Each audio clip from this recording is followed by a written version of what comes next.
Hey everybody! I'm here today to show you and tell you how to make ice water faster than ever before. This is an easy tutorial and also an easy life hack, so let's get right into the video.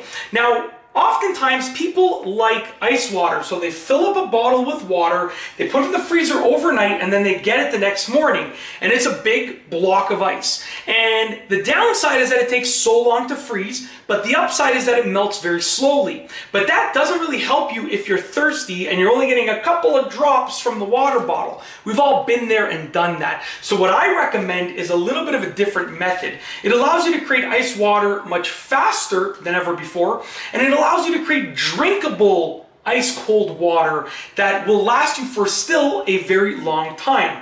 What you should do is take a bottle, any kind of bottle that you're going to freeze, that you're going to create ice water with, and fill it up about a quarter of the way to a third of the way. So as you can see right here, I filled it up about a third of the way, give or take.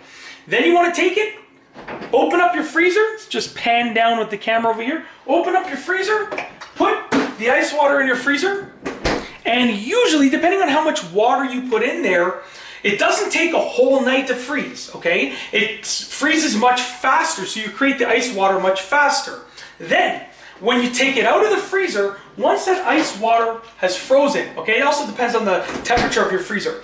Once you take it out of the freezer, this will be a big block of ice over here. What you're gonna do is you're gonna fill up the rest of it with cold, regular cold water.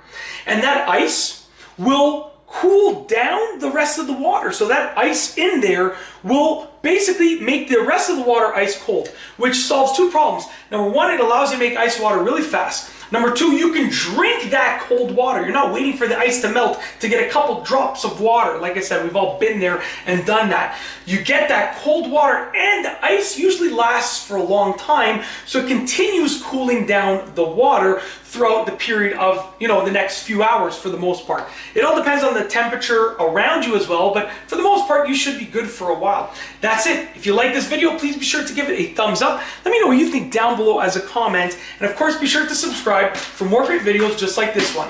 And that's all I have for you today. Thanks for watching.